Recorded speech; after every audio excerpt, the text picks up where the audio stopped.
RRB, l'invité du matin. Bonjour Elisabeth Noir. Bonjour Nicolas. Votre invité ce matin est Nicolas Metzdorf. Nicolas Metzdorf, président de Génération NC et candidat au municipal à la fois. Bonjour. Bonjour. Merci d'avoir accepté notre invitation et je précise que vous aviez été invité avant que l'on apprenne qu'il y avait ces 2 cas de coronavirus en Nouvelle-Calédonie, puisque l'information est tombée en début de soirée hier. Et d'ailleurs, votre première réaction à cette situation, on savait que la Nouvelle-Calédonie n'allait pas pouvoir être épargnée éternellement. Oui, ça devait nous arriver. On est assez protégé par notre insularité. Mais le monde aujourd'hui et ses voies de communication nous empêchent finalement d'être totalement protégés de tout ce qui se passe ailleurs. Et donc, c'est finalement arrivé chez nous. Je crois que maintenant, il faut prendre les mesures nécessaires. C'est un virus qui vit par contact humain, en fait.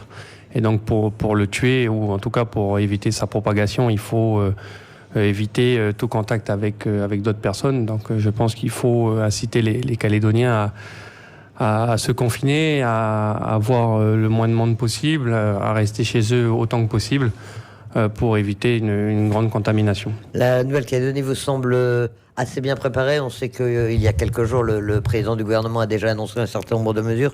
Il doit en annoncer d'autres dans la matinée. Vous avez l'impression que la Calédonie est prête à faire face à ce qui peut arriver ? Je crois qu'on n'est jamais prêt. Le monde l'a prouvé. La Chine n'était pas prête, l'Europe n'est pas prête. C'est difficile pour nous d'être aussi prêts qu'on le voudrait. Je crois quand même que on prend les mesures nécessaires. Je crois que le premier cas en France, c'était le 24 janvier. C'était mi-janvier. Et le président Macron a pris des mesures drastiques quasiment 2 mois après. Bon, nous, on l'a annoncé avant qu'on ait les 2 cas. Bon, ils viennent d'arriver hier soir, malheureusement. Je crois qu'on est déjà dans une sorte de confinement. On va fermer les écoles, les internats. On ferme les arrivées d'avions, etc. Donc, je crois qu'on prend les mesures nécessaires pour éviter toute propagation. Je ne crois pas qu'on soit les plus mauvais, en tout cas dans l'anticipation du virus.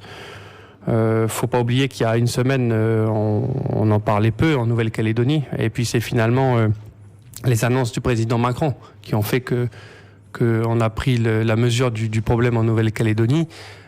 Mais comme je l'ai dit, en France, ils ont mis 2 mois après avoir eu la première contamination. Nous, on est quasiment en train de prendre les mesures depuis 2 jours qu'il y a quelqu'un qui est contaminé sur le territoire. Donc voilà, je crois qu'on peut toujours faire mieux, mais je ne crois pas qu'on soit si mauvais que ça. Mais alors justement, vous le savez, à la fois, la deuxième adjointe au maire, qui est par ailleurs votre adversaire municipal, a pris l'initiative dès hier de tout fermer, d'interdire tout rassemblement de plus de 50 personnes. Finalement, elle a eu raison, elle a bien anticipé la situation. Non, mais je crois que oui, toutes les mesures sont bonnes à prendre. Alors, la difficulté, c'est que il y avait l'interdiction donc des lieux communaux comme le marché, le centre social, la salle omnisport, etc. Mais pas les écoles, puisque on attendait d'avoir le premier cas. Heureusement ou malheureusement, en tout cas, les écoles vont être fermées puisqu'il y a eu le premier cas hier. Voilà, je crois que c'est bien. Il faut soutenir ce genre d'initiative. Je regrette toujours un petit peu que il y a des relents de récupération politique derrière, parce que c'est pas Madame le maire qui a pris les arrêtés, c'est pas le premier adjoint, c'est la candidate aux élections municipales. Donc on sent qu'on essaye quand même, mine de rien, de se mettre en avant avec ces problèmes-là. C'est un peu regrettable, mais je vais pas rentrer dans une polémique, parce que je crois qu'on a besoin d'unité territoriale, d'unité nationale dans cette guerre contre le coronavirus. Alors venons-en tout de même au municipal, puisque c'est la raison pour laquelle nous vous avions invité initialement. C'était le premier test électoral pour votre tout nouveau parti, Génération NC. Vous avez le sentiment que vous avez réussi votre pari ?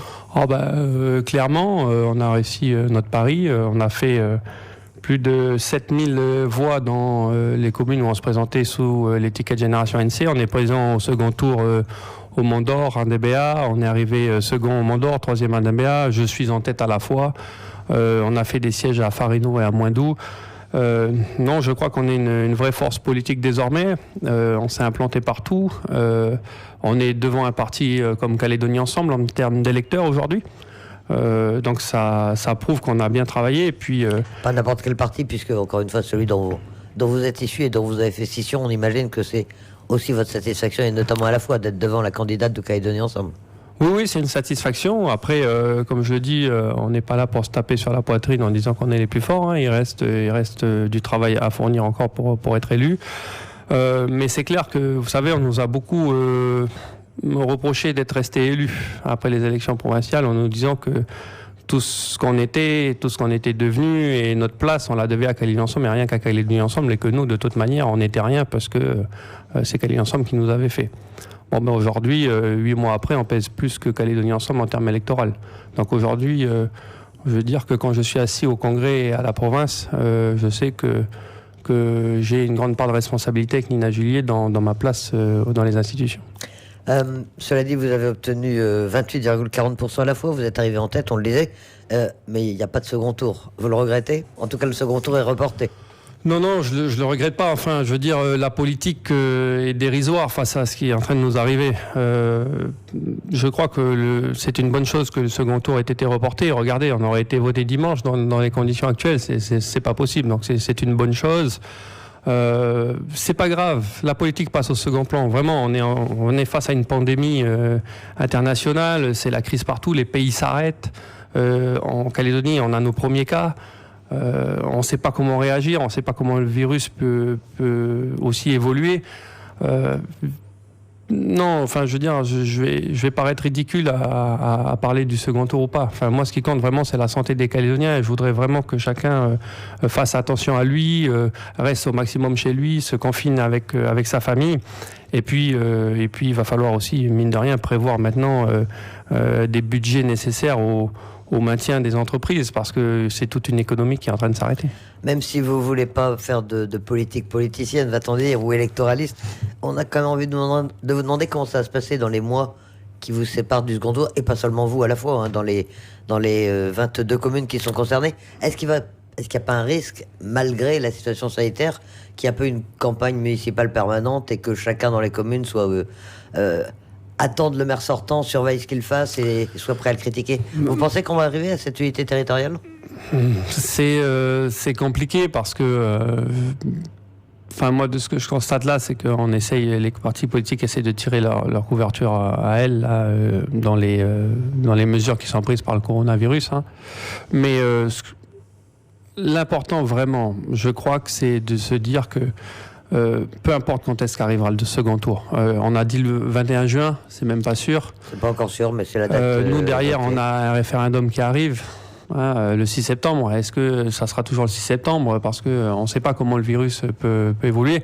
Donc je ne sais pas comment les choses vont se passer. En tout cas, nous, à Génération NC, le message qui est passé est clair, c'est pas de polémique politicienne pendant le coronavirus, pas d'instrumentalisation de ce sujet au niveau du parti politique. L'important, c'est la santé des Calédoniens. Si le deuxième tour, c'est dans 3 mois, on y va. Si c'est dans 6 mois, on y va. Si c'est dans 1 semaine, on y va. Enfin, je veux dire, on sera prêt au moment d'être prêt. Mais je crois qu'il faudra surtout faire de la politique quand le problème du coronavirus sera réglé. La campagne référendaire, ça vous inquiète? Un certain nombre de gens ont déjà posé la question, est-ce qu'on aura le temps de faire une campagne référendaire, d'être prêt pour le référendum du 6 septembre? Là aussi, ça passe au second plan, selon vous? Il faut qu'on puisse analyser quand est-ce que sera le pic de contamination en Nouvelle-Calédonie. Si le pic de contamination, il est dans 15 jours, 3 semaines, 1 mois, et qu'ensuite on a une redescente, peut-être qu'on pourra envisager les élections et le référendum fin de l'année. Malheureusement, je pense que si on a un pic de contamination qui s'étale jusqu'à la fin de l'année, je crois qu'il va falloir prendre les mesures nécessaires parce que on ne peut pas prendre de risques avec la santé des gens. Même si c'est pour une question aussi importante que l'avenir statutaire du pays, comment mobiliser plus de 80% de l'électorat dans les urnes alors qu'on est en pleine épidémie? Ça serait risqué. C'est vrai que c'est l'une des questions qui commence déjà à être soulevée. Merci Nicolas Messor d'avoir accepté notre invitation ce matin. Merci. Désolé encore de ne pas vouloir rentrer dans le débat politique aujourd'hui. Mais je crois qu'il faut savoir un peu prendre de la hauteur dans des moments comme ça. Et je voudrais vraiment dire aux Calédoniens de faire attention à eux, de rester au maximum chez eux, d'éviter tout contact avec la population, parce que le virus aujourd'hui, il vit grâce à un hôte, grâce à un corps humain. Et donc plus il peut se balader de corps humain à corps humain, plus il a des chances de vivre et de continuer à sévir. Donc la seule façon de lutter, tous les médecins le disent contre le coronavirus, c'est vraiment d'éviter tout contact avec les autres personnes. Donc il faut qu'on prenne les mesures nécessaires. Et de respecter les gestes barrières. Voilà. Merci de votre invitation.